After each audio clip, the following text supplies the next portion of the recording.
Hello, everyone. Happy New Year, and welcome back to The Good Screen, a podcast where we talk about movies Yeah. and TV shows. And games? We need a tagline. No. No, we don't? It's too late. Too late for that? Too late for that. Okay. It's the first of the year. You did introduce yourself. Oh, I'm Russell. I'm Lauren. It's the first of the year. As we're recording this, we're starting out the new year with podcasting. Yes. First thing I did this morning was podcast. Yes, me too. Well, not really, but yes. Pretty much.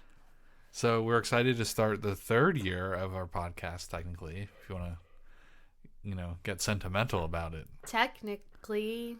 Yeah. Woo. Even though we've also technically only been doing it for a year and a half. Yeah, but it's the third year that we've been, 2022 is when we started. So 2022, 2023, now 2024. I guess. Yeah, we're in the third year. It's not 3 years past since we started.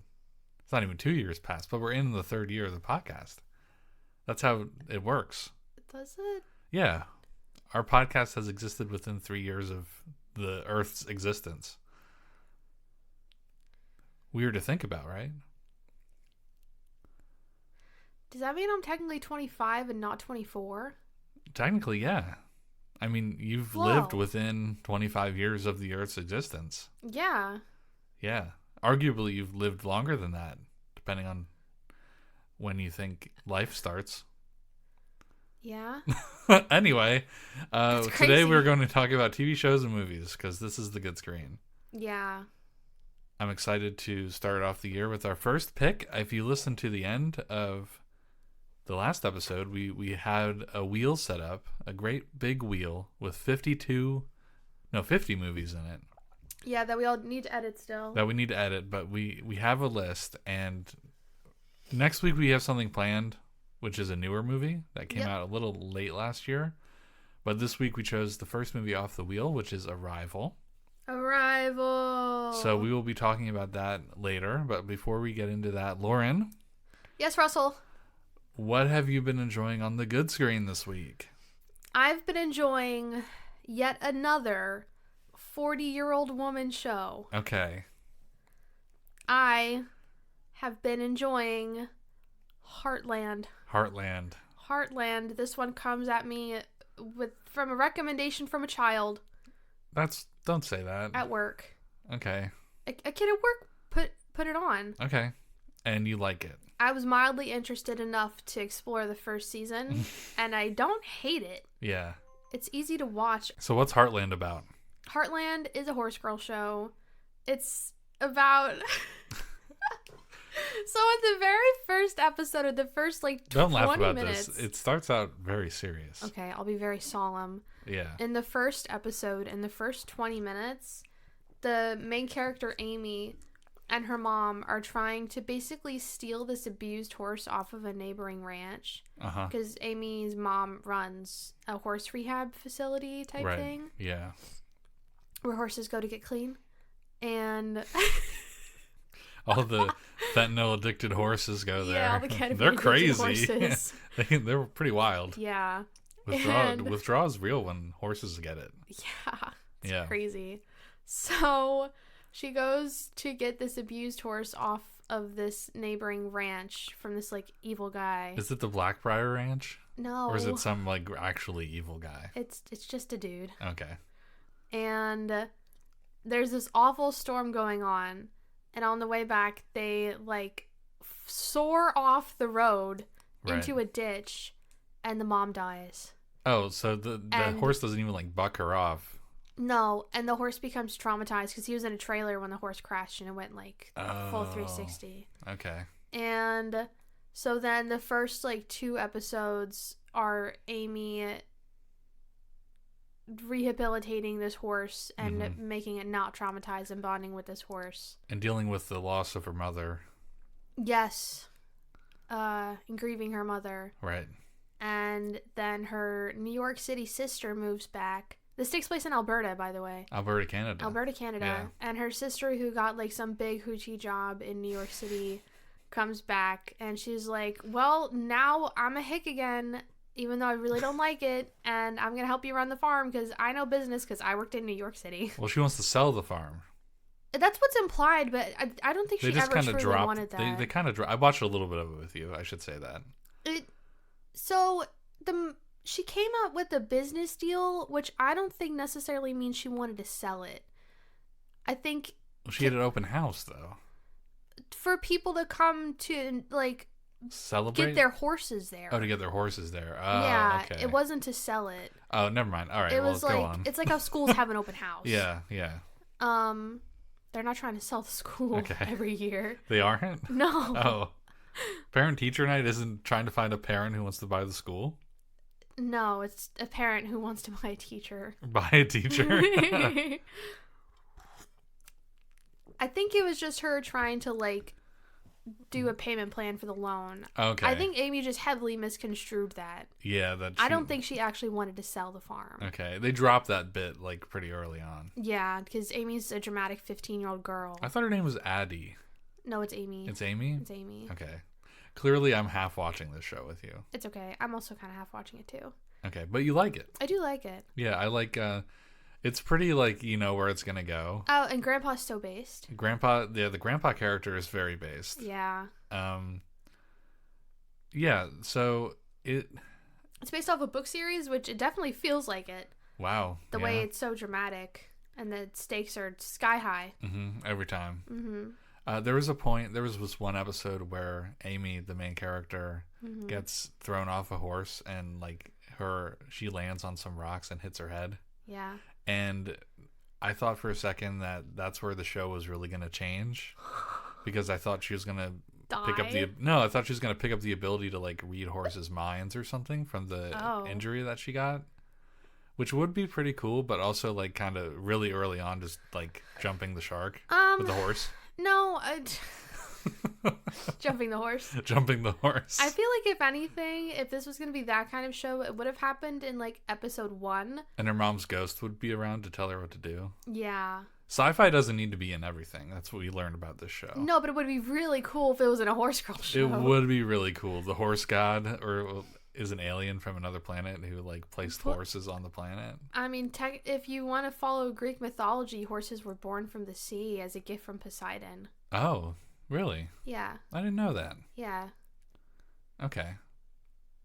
Yeah. But horses aren't really native anywhere. Yeah, they're all over China. Is that? I think it's confirmed China. I think they were the first ones. I think they were the first ones to domesticate horses. Where are horses native to? You can look that up if you really want to, but I'm going to speak my truth. I think it's China. Horses and their relatives originally evolved in North America before traveling along the Bering Strait to Asia further west, so they were in Asia. Okay. While North American horses were still present as late as of 5,000 to 6,000 years ago, they likely died out before the Vikings arrived on American shores at the end of the 10th century. Okay. So there were horses. So they left America. And they left. But then they were Who domesticated horses first? You should look that up. Who were the first people? I think it's Chinese, right?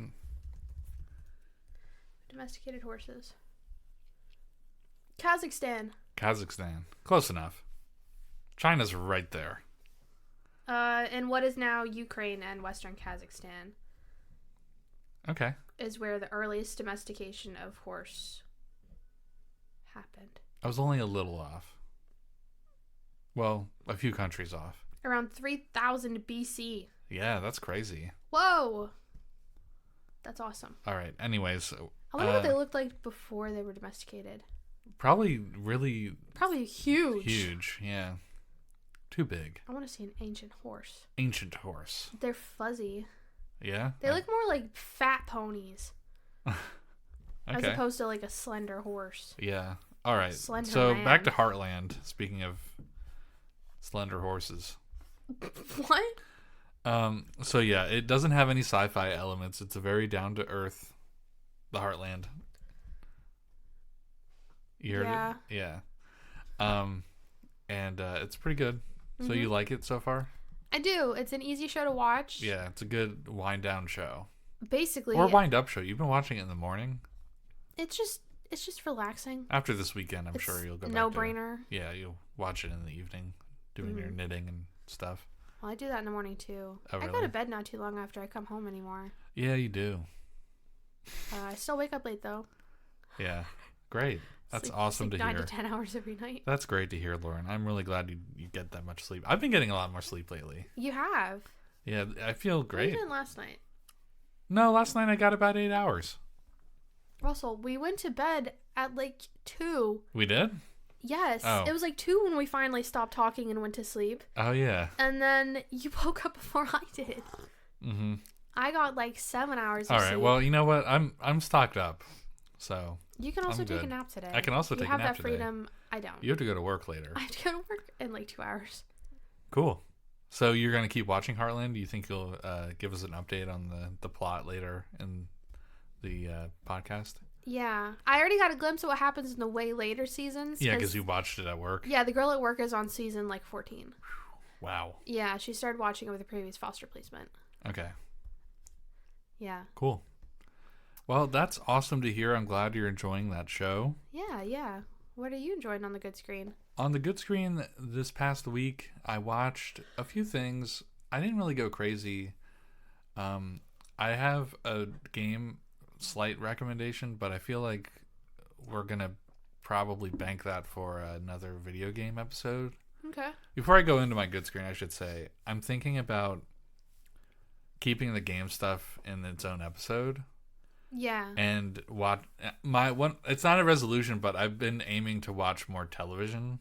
Mm-hmm. So that's As in, like, you want to get cable, or you just want to watch more No, TV shows? I want to watch more TV shows. Okay. I don't want to get. I mean, I kind of like the thought of getting cable again, but I don't want to pay $60 for it. $70 or whatever it is now. But anyway, so we have. Yeah. So my goal for this year of the podcast is to switch up my good screens to either smaller movies that I know you're not going to like, or TV shows that I know you're not going to want to watch with me. Or maybe you are watching with me, which I can tell you next week we will have a combo good screen that we have before our major movie. Yes. So, but this week that is not the case. This week I didn't even watch a TV show. I watched a documentary. I mean, they put documentaries on TV. Yeah, they put documentaries on TV. I watched what was it called? I love that one. That's such a good documentary. I watched the Studio Ghibli. Is it Ghibli or Ghibli? I think it's been confirmed Ghibli. Ghibli? Okay.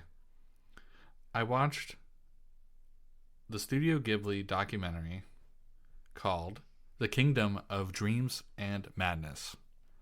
It's a documentary specifically taking place during the time of producing and directing and the whole process of The Wind Rises, which is a movie I have not seen. Me neither. But I really want to see it. No.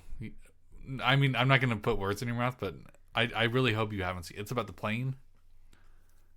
Like World War II era Japan. But kind of like it's the plane. If you don't remember the plane, you've not seen this movie. Joseph Gordon-Levitt was the English voice actor for the band. No, really, I've in not reality, seen this. yeah. But I have seen scenes about like the wife. Okay, well, anyway, back to the documentary. Dies or whatever. Yeah. It's about the process of making that and how that was supposed to be Miyazaki's last movie. Mm-hmm.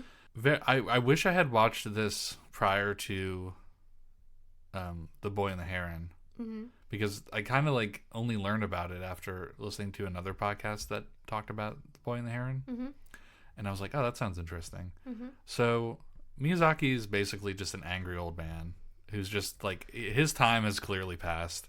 And it's not necessarily a bad thing, but it's interesting seeing how he grapples with it, and how. And this is even back when he made the Wind Rises. It's not even. It was just 10 years ago. The most recent, yeah. Yeah, it was 10 years ago, and. That's still a long time. That's a long time ago, but for like a guy like his time was clearly, I don't want to say up, but like he doesn't really deal with the passing of the torch that well.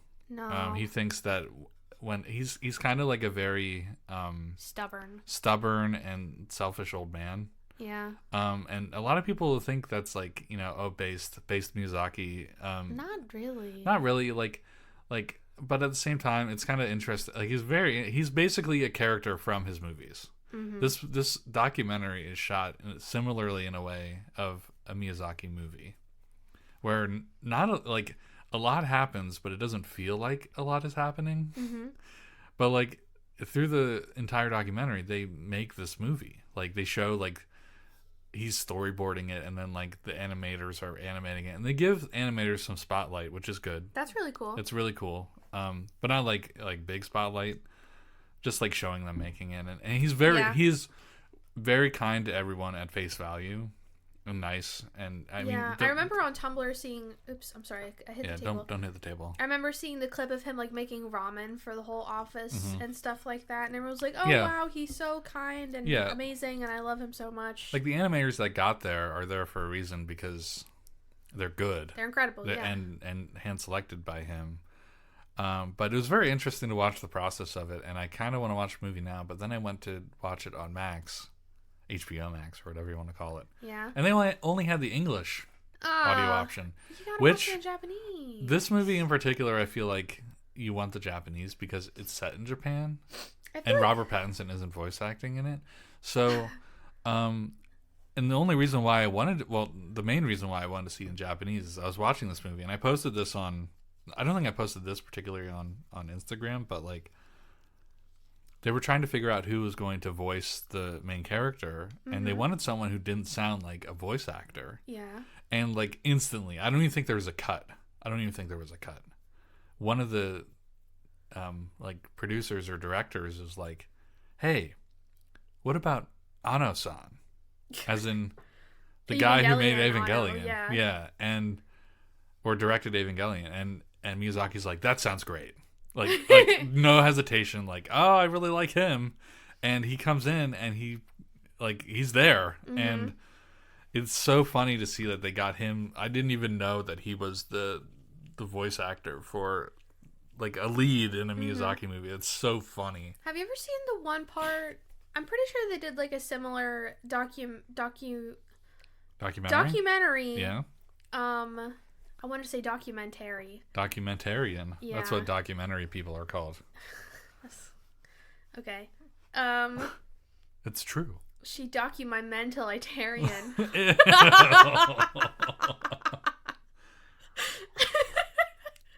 Anyway, there's a documentary about Princess Mononoke. Yeah. When he's like directing the voice acting for the wolf. Okay. That talks. I've only seen Princess Mononoke once, and it was like 10 years ago. Okay. And they had like a pretty infamous Japanese voice actor who is also a drag star in Japan. Oh, interesting. Yeah, watching the direction for that was really, really interesting. So I'm also really interested in watching the Wind Rises documentary, but I feel like I'd want to watch it after we watched it. Really? Mm-hmm. Okay. Because then you watch it and then you go see the making of. Like, you remember when I watched the Harry Potter documentary a couple months ago about the making of the first one? No. I don't remember that at all. It's awesome. It's on YouTube. It's like an hour something long. Okay. And it's incredible. You should go find it. I think I might. Mm-hmm. So, yeah. Very interesting documentary. Kind of like your show. Kind of like a wind down. It's very low action, just people talking for the most part. Yeah. Form your own opinion about the guy, but he's crazy. He's crazy, but like very lovable. It's very funny in the movie, though. Do you think he's gonna try and make another movie before he dies? Yes, he already said so. He's already working on another one. He needs to stop. Is he like 90? He's 80 something. He needs to stop. We looked that up a few. He's in his 80s. I think he's like 83. Either way, it's very funny. There's a line in it. He retires at the end, quote unquote. Yeah. And he makes a joke before he announces his retirement that like he'll do another one in 10 years. And about 10 years later is when The Boy and the Heron came out. So well, even before that, I don't know how much hand he had in Ponyo and Arrietty. He directed Ponyo. Did he? He directed Ponyo. Okay, Arrietty well, he didn't work on. Ponyo came out. Yeah, Ponyo came out. Yeah, what's another one? They did another one. That came out in like 2009, I think. Ponyo? Yeah. I remember seeing it was in theaters here. Yeah, it was in theaters down there too, but I Yeah. didn't see it in theaters. I wish I could have. Yeah. And the one before that was Howl's Moving Castle. Yes. Yeah. Which is maybe my favorite. Okay. All right. Well, so that's the documentary I watched. Very good. It's on HBO Max if you have HBO Max. Okay. I did go to Target yesterday to look for an air fryer. Yeah. I'm going somewhere with this, trust me. And they have like the Ghibli movies. They were $15 a pop. Yeah. And they came with like exclusive Target art prints. Okay. They had like a bunch of I didn't want to spend the money, but like they had like a bunch of them there. Mhm. So they're readily available. You can find Cool. them pretty much everywhere in America. I'm pretty sure most of the times I watched Ghibli movies, it was illegally. Illegally? Yeah. Oh, that's great. Well, because when I watched them, I was a kid, and they weren't on streaming services or anywhere yet. Yeah. Crunchyroll was still in its like The first time I awkward watched teenage age. Princess Mononoke, I torrented it. So I'm right there with you. I didn't torrent mine, but I definitely watched them on like 123movies.com or whatever. That's close enough. Yeah. All right. So before we go into our main topic, I just want to read a comment that we got Oh, great. on YouTube. I was reminded because I thought about distribution of movies and Target is not in Canada. No, unfortunately. But our listener, Ed_13_R, Hi, Edgar. aka Gearbox, he is in Canada. He lives in Canada. Yeah. Somewhere up there. He said, this was on our Christmas episode with Scott Pilgrim and whatever. He said, hey guys, I just recently caught up with all your podcast episodes. You guys made really good content this year. Hope you two have a good holiday season. Also wanted to add, in Canada, where I grew up, we do use the term hoagie, Oh. but it's generally for subs that have meatballs or anything with marinara and cheese. Huh. So that's good to know. Yeah. Also, thank you for the kind words. Thank you for the kind words, and We'll I'm do glad our you best caught this up. year. I'm good job on making it through all those podcasts. Really good trooper. So now it makes sense why our top Spotify Place was Canada. listening region was Canada. Yeah. He was catching up the whole time. He was waiting till the end of the year to tell us that. So thank you. If you want to be featured on our podcast, just leave a YouTube comment. I get so excited every time we get a Yeah. YouTube comment. We also Like it's have- always from Skyward or Gearbox. Pretty much. But like I love it. You can also email us Yes. or come to our house. Yes. Everything's in the show notes except for our address. All right, Lauren, let's go into the main feature. Yes. Let's do that. Let's talk about Arrival.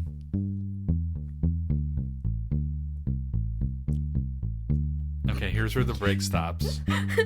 And Lauren and I watched a movie called Arrival. It was the first movie that we picked out of our big wheel of movies.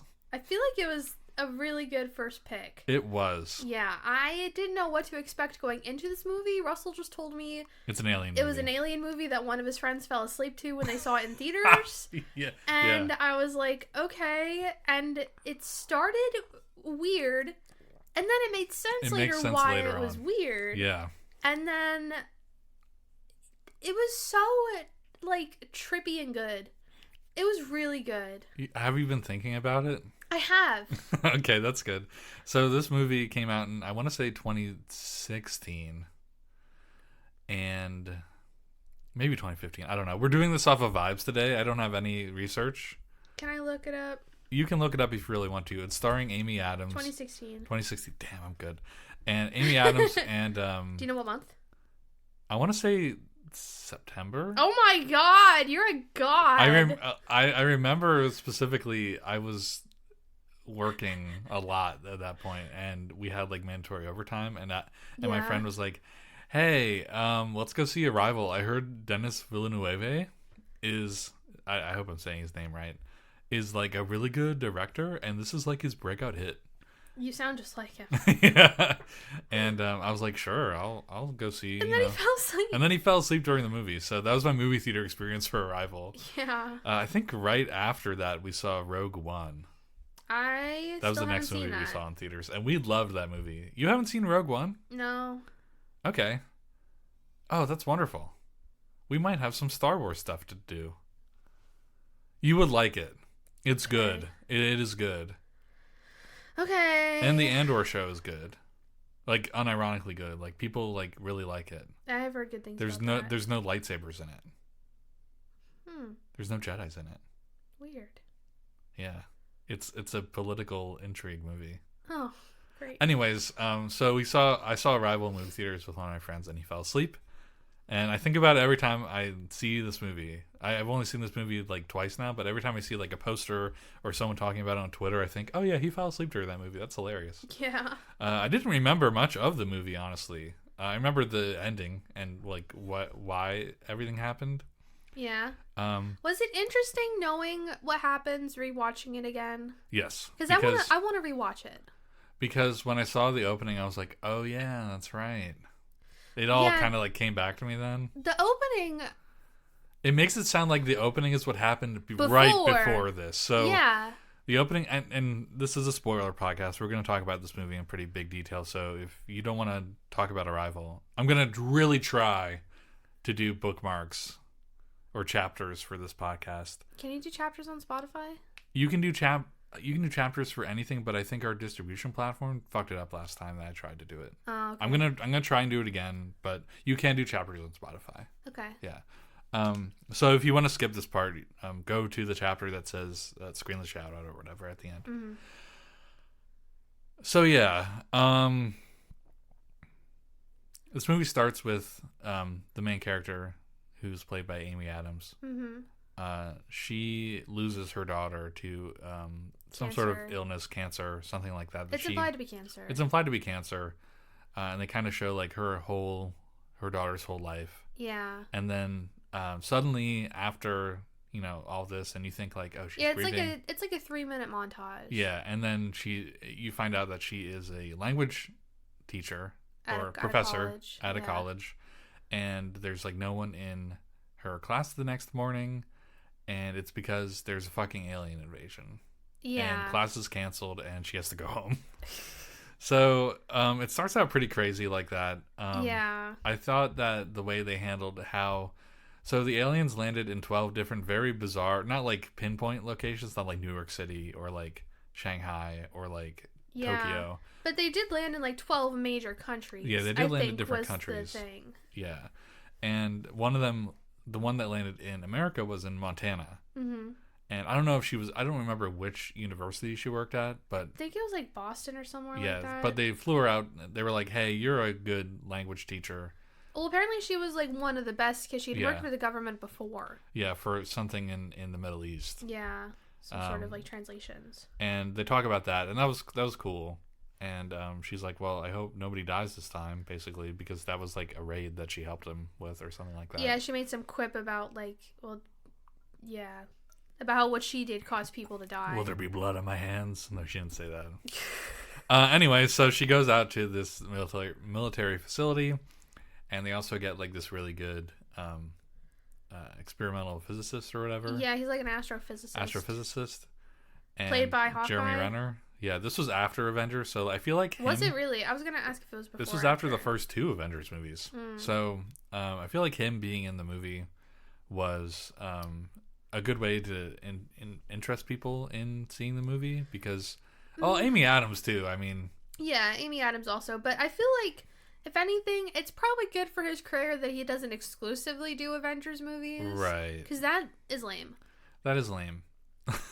Like, because you don't get to show your full... your range. Your range, yeah. And it's a shame because, like, even though he does other movies, like, he was in a Bourne movie and he was in this... He's only known for Hawkeye. He's Hawkeye. Yeah. You see him, he's Hawkeye. That's literally what I said when I, like, looked it up. I was like, oh, Hawkeye's in this. Yes. I don't even know his fucking name. Jeremy Renner.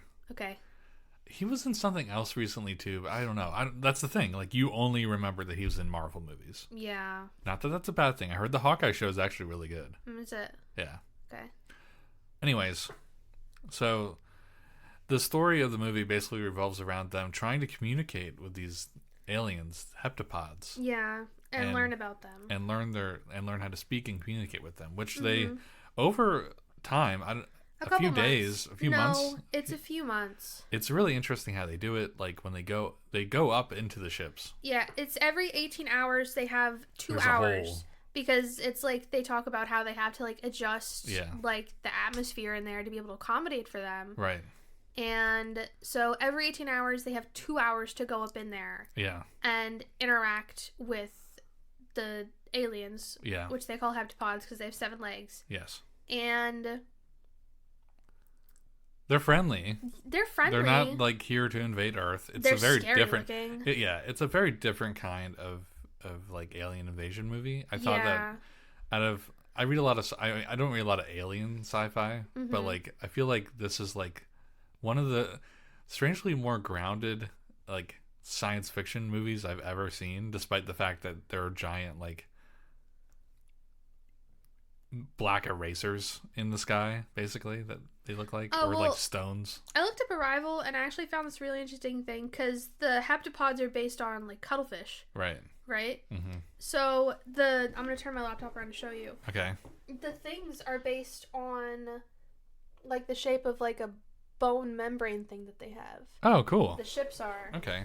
That's why they're, like, kind of oyster-shaped. So there's a great mystery in the movie as to why they're there and what they want. And they want to get to a point where they ask them what their purpose is. And over time, they get pretty friendly with them, and they learn their language. They write as a language, basically. That's the only way that they can figure it out. It's kind of... The most similar thing I can explain it to is kind of like kanji. How it has multiple, but also very specific meanings, and it's also iconography. Right. So it's basically like ring-based iconography. Right. And each little, like, blemish represents a very specific thing. And she's able to basically translate it to the point where she's able to relay messages back to them in their own language. Yeah, they and get she so basically, good at it. Yeah, she learns the language. Right. Through reading, at least, like, she doesn't speak the weird Yeah, they make weird, like, clicking and horn noises. Yeah. Which is cool. And it is cool. Probably would have felt really cool in theaters. Oh, yeah, it was awesome. The whole movie theater shakes. Yes, that would have been so cool. Yeah, it was awesome. And it also gets to the point, because there is, like, a jip in the movie, basically, about, like, when you start dreaming in a language is when you truly understand it. Yeah, and she starts dreaming in the language.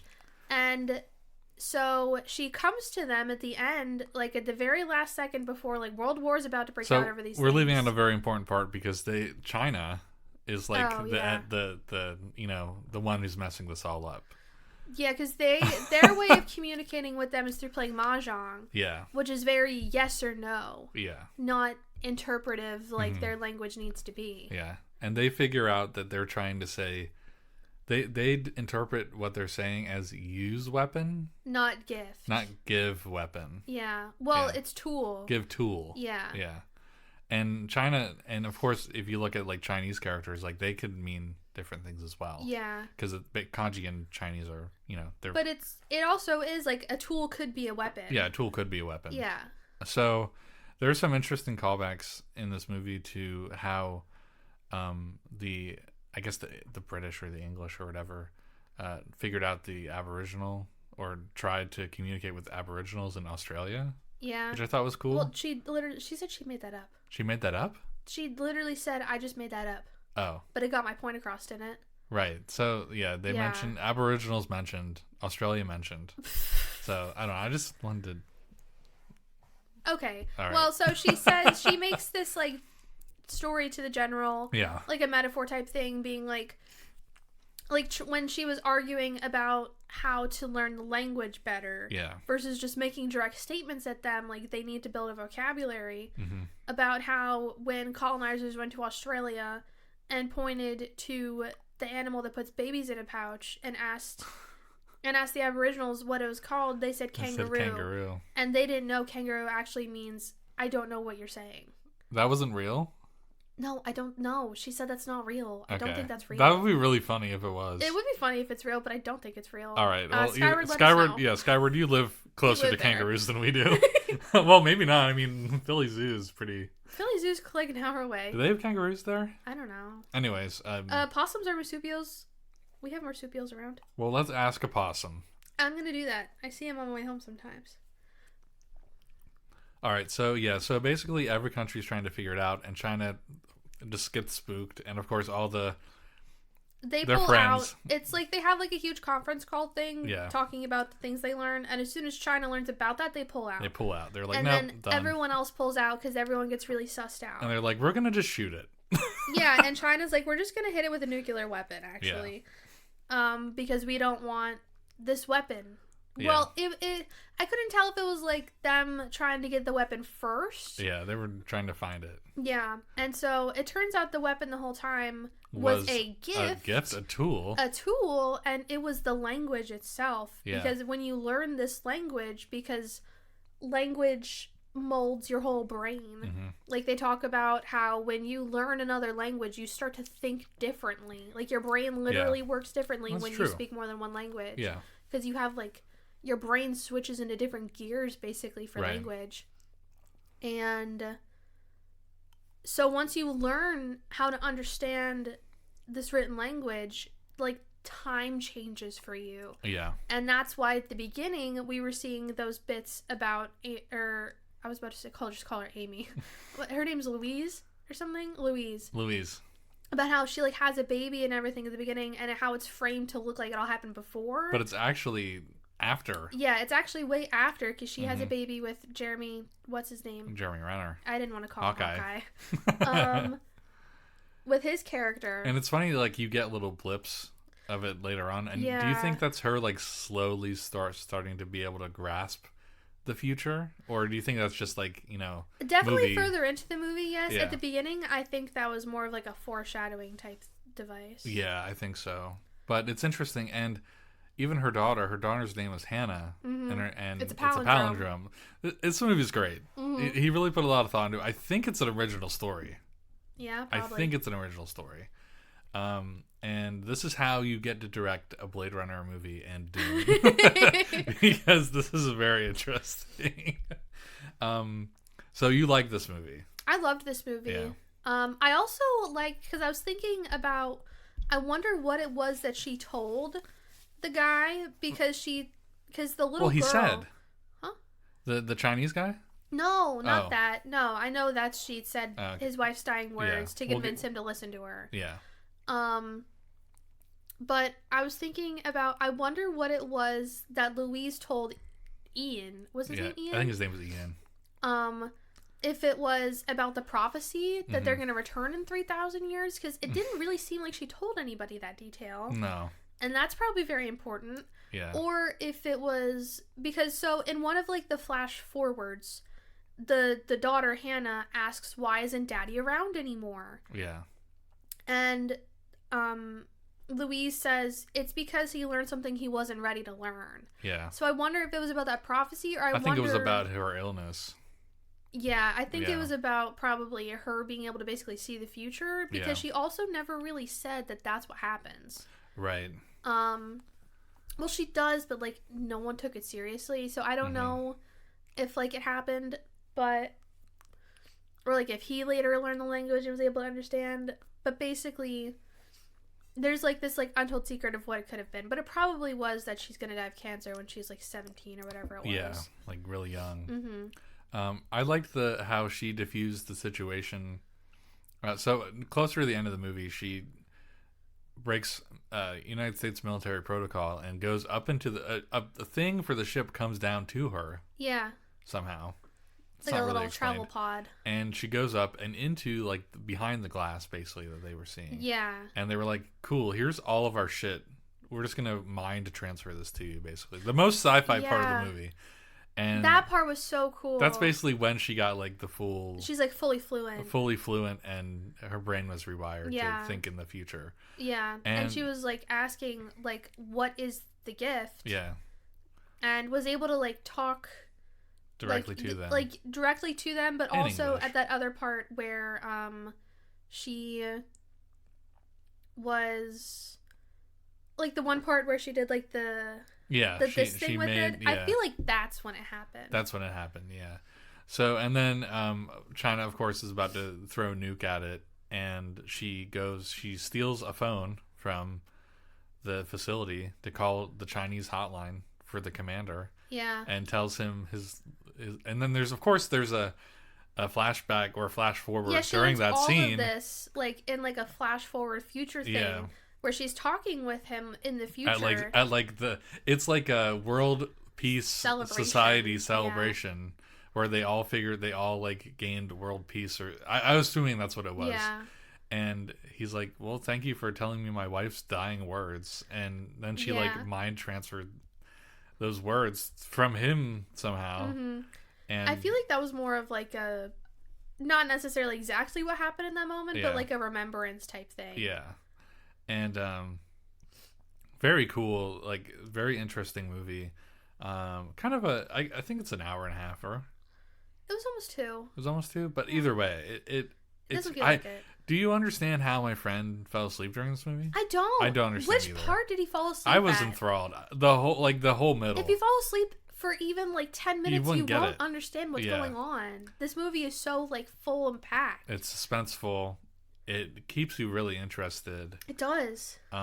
It's one of the few movies that came out during that time that wasn't tied to a franchise. Mm-hmm. Of course, now the guy is kind of tied to franchises. But they're interesting franchises. But they're interesting, at least. Also, it's Dune. It's not like he's doing Star Wars. Yeah, we had to schedule out when we're doing a bunch of Dune stuff, by the way. God, yeah, Dune 2 is coming out. Anyway, so yeah, really good movie. I'm surprised. I remembered a little bit of the movie, but I was surprised how much I forgot. Mm-hmm. But I'm glad, like, a repeat watch kind of helped me figure it out a little more. Mm-hmm. Because I don't know why, I thought the only way, like, the only thing that she gained was the fact that, you know, she was going to have a daughter or something like that. Mm-hmm.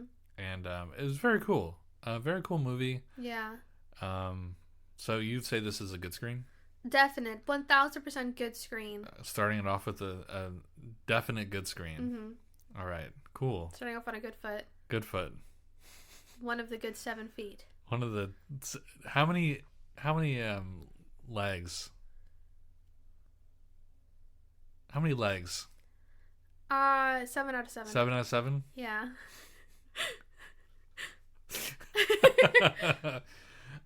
So yeah, we would recommend this movie. You can find it. You can find it somewhere. Yeah, if you've seen this movie, you can find it at Blockbuster.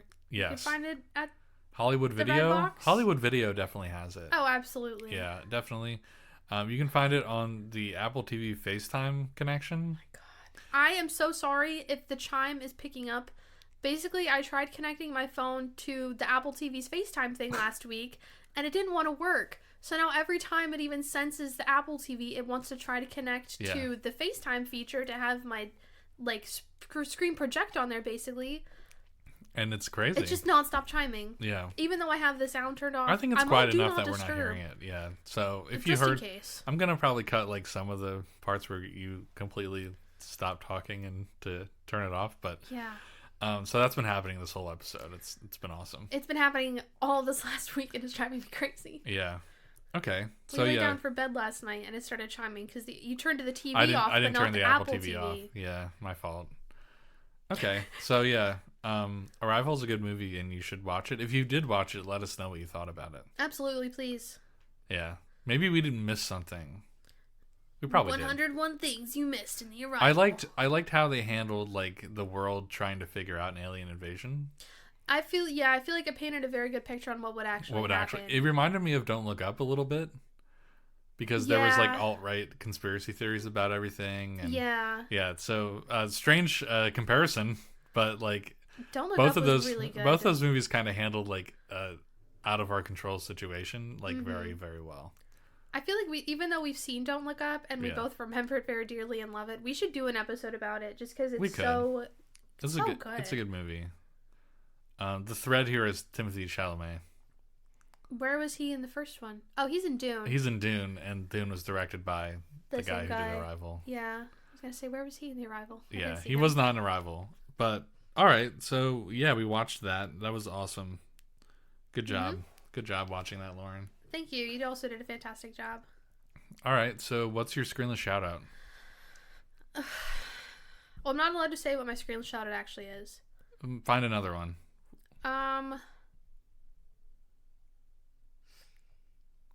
My Screenless shout out is some of our local small businesses. Okay. Which I've mentioned them before, but I walked around downtown Lancaster the other day. Right.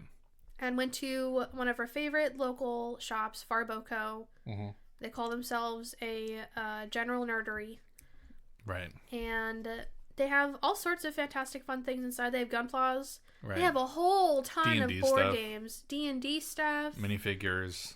Minifigures for D&D stuff. Or you could use it for Warhammer or whatever, too. Mm-hmm. Anime figures. Lots of anime figures. Lots of Japanese imports. They also have a variety of different journaling supplies now.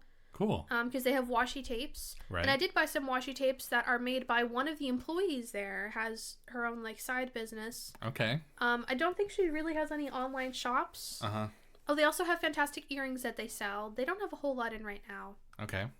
And they also sell Tombow markers.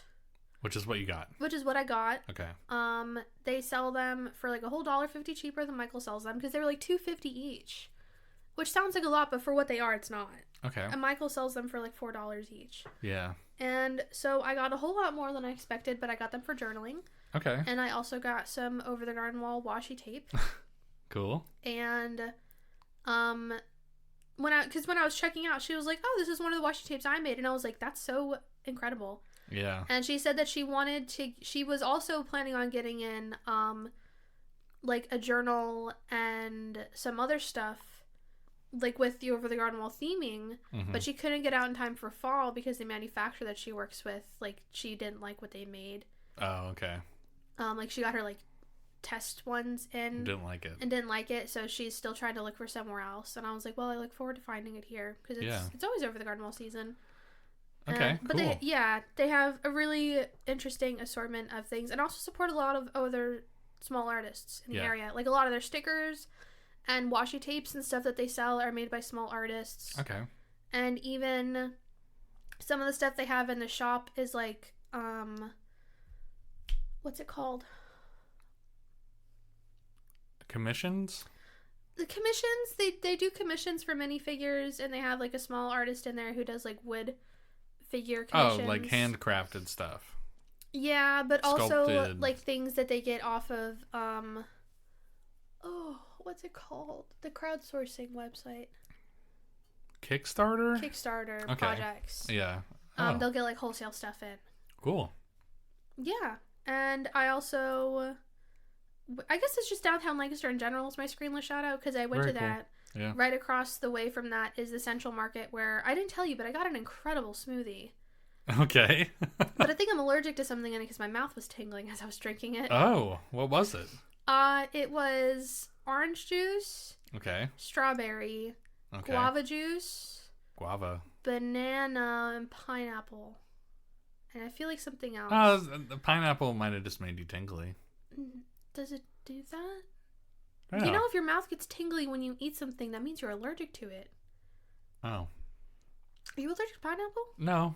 Pineapple is very acidic, though, so, like, Yeah. it might feel tingly, but it's not. Yeah. But I don't no, know. this was like tingly. I was like, this is Like- weird, but I'm going to keep drinking it. Okay. I'm thinking if it was anything, maybe the guava, because it's the only thing I don't semi-regularly consume. Yeah, and you don't eat bananas a lot. I don't eat them, but I have them in things. Okay. So I don't think it's that. All right. Well, that's awesome. And I just walked around in general and played Pikmin. Went to a Pikmin really Bloom? good, Pikmin Bloom. I went to a really good bagel shop and got an incredible breakfast sandwich. Yeah, I was working. Yeah, did I show you a picture of the sandwich? No, you should show me. Yeah, I'm going to show you right now. Lauren had this amazing day, and I was just sitting here suffering. I mean, not It's the really. luck It of was the really draw. quiet. Yeah, they make all their bagels in shop. Wow, that looks And, good. Yeah, it was really good. It was bacon, egg, and cheese. It was kind of messy to eat, but it Right, was really good. that's usually how that goes. I got this donut Pikmin. Awesome. Yeah. You just had a great day. Yeah, I just had a great day walking around Lancaster. Okay. And, but I also went to Farbago because I was trying to find, they have, like, the Pikmin terrariums. You didn't find them. They had the one that they opened for the floor model. Yeah, so they had the floor one that they had opened, which was the one where there's like 2 blue Pikmin swimming and a red Pikmin sitting on a lily pad. Mm-hmm. And they told me I could have bought that one if I wanted it, but it wasn't one of the ones I was going to try and go for, because I like the one where they're all carrying the orange. That's good. I like the one where it's just the 3 yellow Pikmin and some wires. Okay. And I like the one where it's Olimar pulling the red Pikmin out. Yeah, that's iconic. Yeah. That's like the creation of Adam. Basically. And then I also went to Just Press Play, and they sold out. They said like 2 days ago a guy bought them all. And I was like, God fucking damn it. And they had them at other locations, but I didn't feel like driving 15 minutes away to get it. Yeah, I want to go to their other locations sometime. We went to one of them. We haven't been to the other one. Yeah, if you're looking for a game, go to Just Press Play. If you live in the Here's Lancaster County area. Our non-sponsorship of Just Press Play. Yeah. Cool. It's also very hyper-specific. They don't sell anything online. Yeah. They do. Do they? I found out. I was on eBay the other day. Yeah? Oh, they sell stuff on eBay. They sell some stuff on eBay. Oh, okay. Yeah, so they have an eBay store. Support our favorite small business on eBay. Yeah. That's awesome. Yeah, you can look up Just Press Play on eBay, not sponsored. Cool. I found out you have to say not sponsored. Oh. Not sponsored. Not sponsored. I don't think We're not sponsored by anyone. Not sponsored by anyone. And if we would, it would be Wawa. So it's only Wawa. I would sponsor Just Press Play. I would sponsor Farboco. I would sponsor the Lancaster Central Market. I would sponsor, or I guess be sponsored by. Yeah. I'm not paying for them. Yeah. I want them to pay us. I would be willing to be sponsored by. There's this app called Quinn. Okay. That makes audio erotica. Oh, all right. Well, I don't know. We had to draw a line somewhere. Okay, yeah. I like being a not sponsored podcast. Yeah, it feels freeing. We don't have to come up with a voice bit. Although they tend to be funny. They do tend to be funny. The ones that I hear, like the ones that the last podcast on the left does, are always really funny. Yeah. Into the Aether, which is a podcast that I've plugged on here before, they recently announced that they're doing ads, but you have to buy them. So, like, they have a store now, and on the store, there's, like, 2 things. It's, like, a personal ad for, like happy birthday or whatever. Oh! Or a corporate ad, which is very, like, not very expensive, but expensive-er, but they have to, like...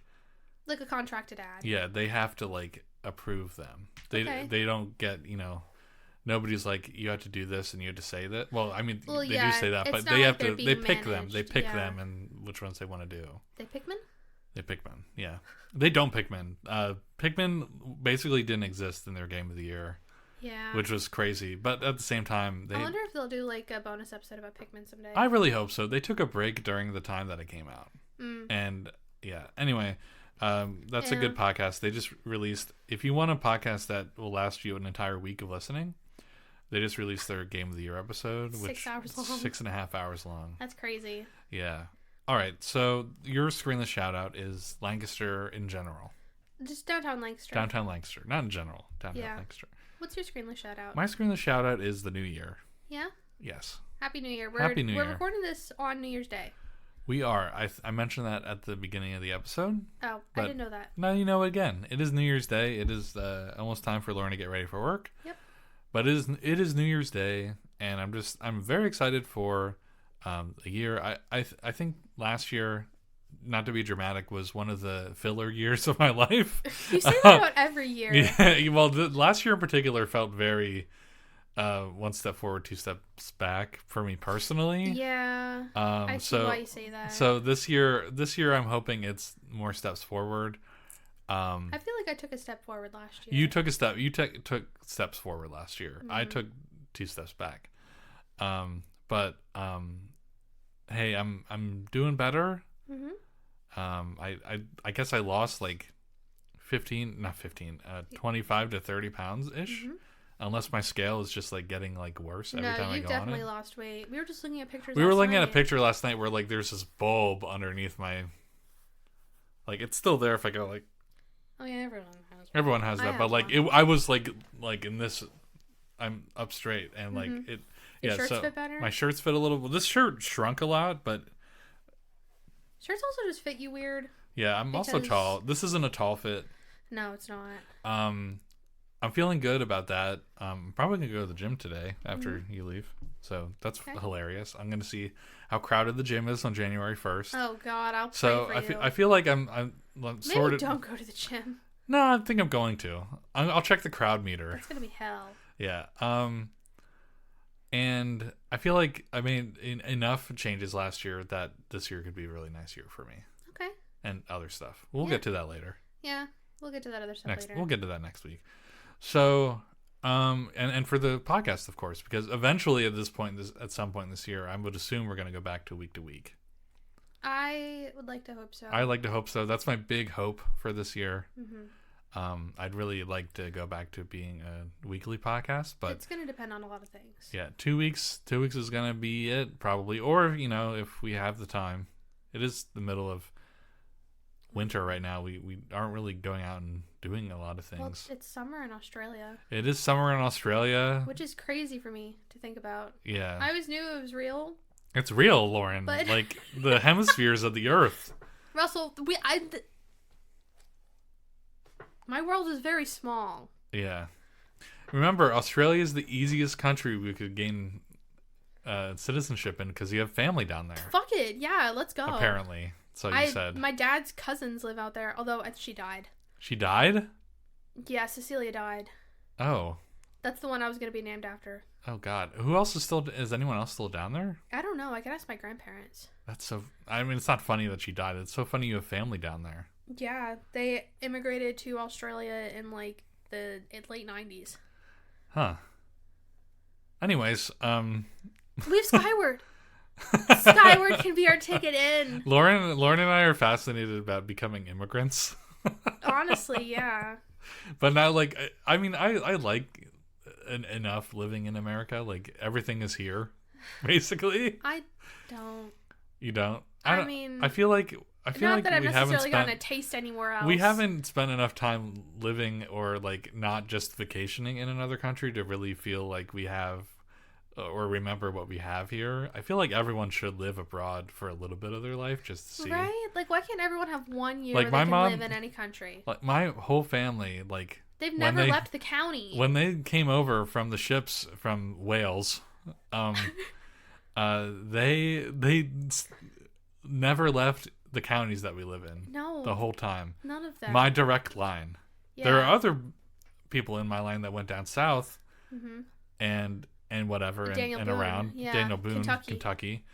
But he's not directly related to me. So my direct line stuck around, and they were farmers and craftsmen and stuff like that.